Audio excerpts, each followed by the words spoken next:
Hey guys, Chris here. So I started having issues with this compressor, and I fixed them, and I took time to read a lot of reviews and troubleshooting to see what could go wrong with this. And I'm prepared to explain how this works and how to troubleshoot it yourself. So first I'm gonna go over the parts it has so we understand how it works. There is a pressure switch here and the role of this has three functions.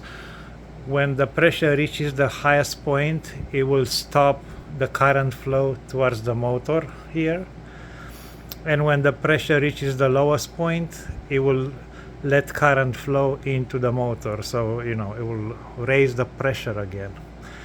Also, when the compressor stops the high pressure, it will purge this line here, which comes around to the one-way valve, the check valve.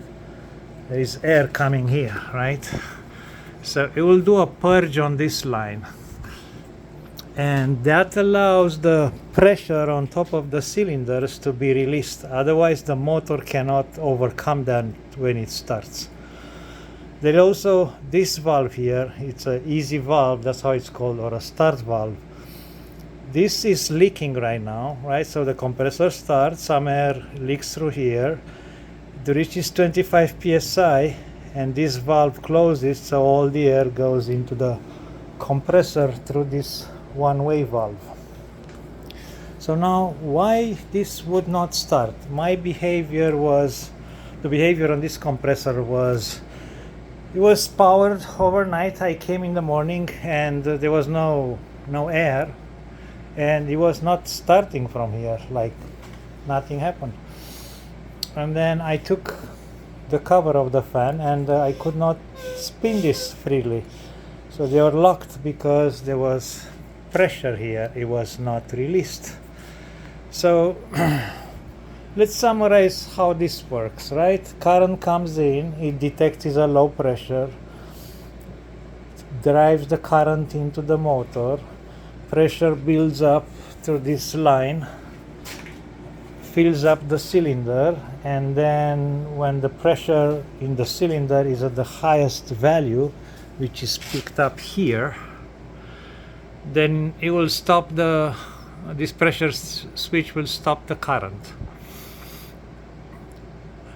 Now, couple reasons this motor will not start. One is this pressure switch is bad, so current is not flowing through that.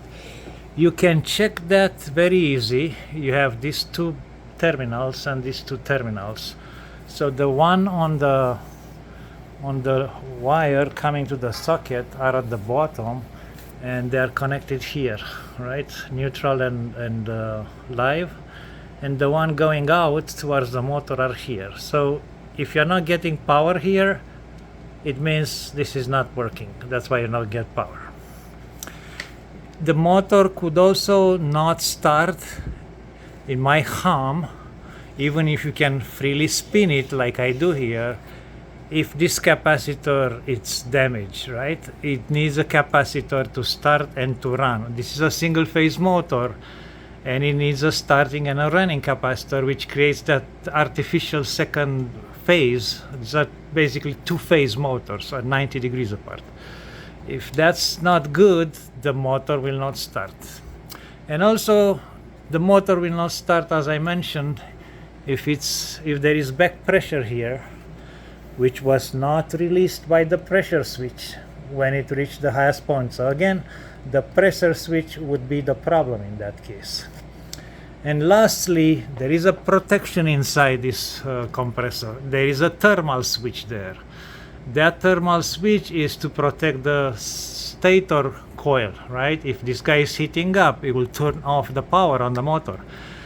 You will still see the voltage here, 120 volts. It's just not reaching the motor due to that thermal switch located inside here somewhere.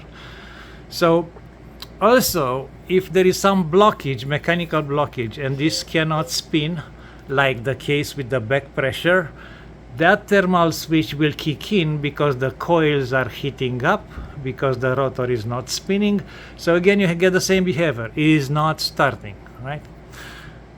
Now, that could go bad, that thermal switch. If that's a normally closed switch, your current flows through that, it heats up, has a bimetal inside, and then it disconnects the motor.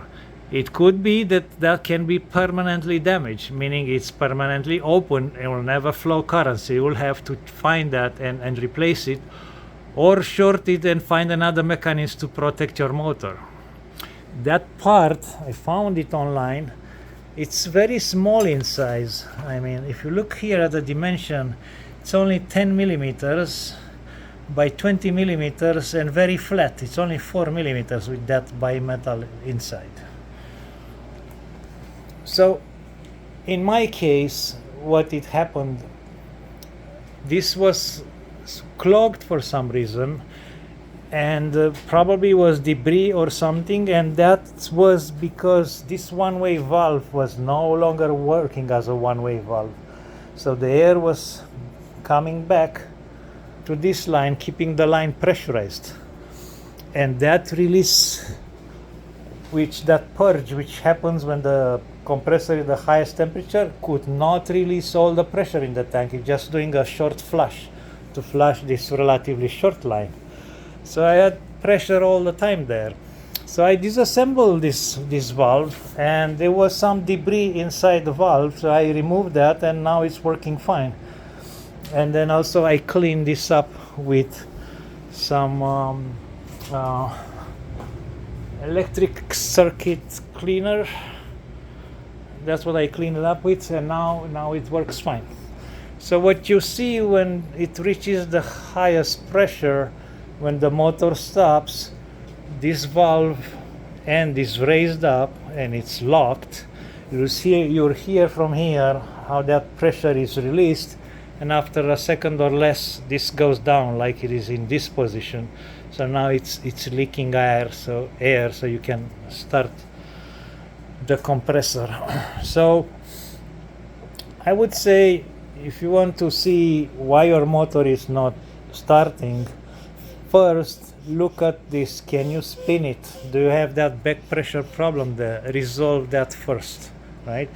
You can resolve that very easy. You remove this cap here. It's not even tightened, it's hand tightened. That's how I'm running it.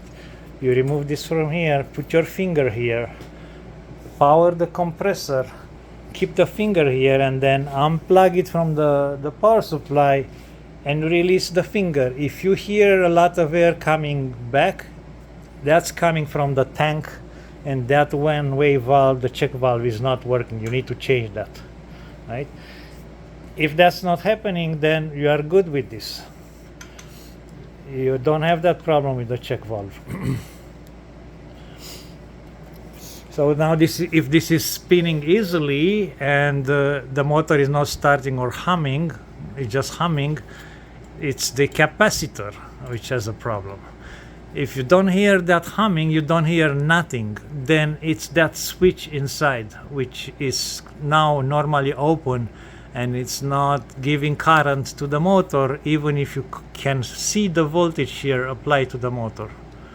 So that's about it. It's not very complicated, and it's relatively easy to troubleshoot. I was able to find this on Amazon. This part, this was like $26. This was like $13. And this one I've seen between $26 and $54. So not crazy expensive, considering this whole thing is $400 now. Also, I found this unit. Vevor is selling them, and they are now on Amazon $132, but I have seen them elsewhere $139, $140. And actually what puzzles me is the fact that in this manual it's rated at 145 psi, not 175 psi. But I have never seen this when it's charging going over 150. So I think they are lying with this 175 psi. Maybe that's the maximum pressure the tank can hold, but it will not put that much pressure into the tank, because this has all the characteristics of this compressor. Even the current and the voltage is the same. So, you know, I'm debating if to buy a second one, like the head, for $132. I will tell you this has a lifespan of 5,000 hours. So this will last 5,000 hours. And that switch there has a lifespan of 5,000 cycles. So if you have the problem with back pressure or any other problem which makes the motor heat up, then that switch there, that thermal switch, will damage and it will not work. So you will have to replace that. So if you, let's say you work with this all day long with tools and it's running continuously and it's heating up and it's shutting down due to thermal switch, you have a cycle loss there. Every time it shuts down because of the thermal switch, you have a lost cycle there. So I don't know if it happens 2-3 times a day. You know, to reach 4,000, you need 1,000 days. That's about 3 years. That's how much it will last, 3 years. So that's all from me about this compressor. Otherwise, I'm satisfied with it. See you.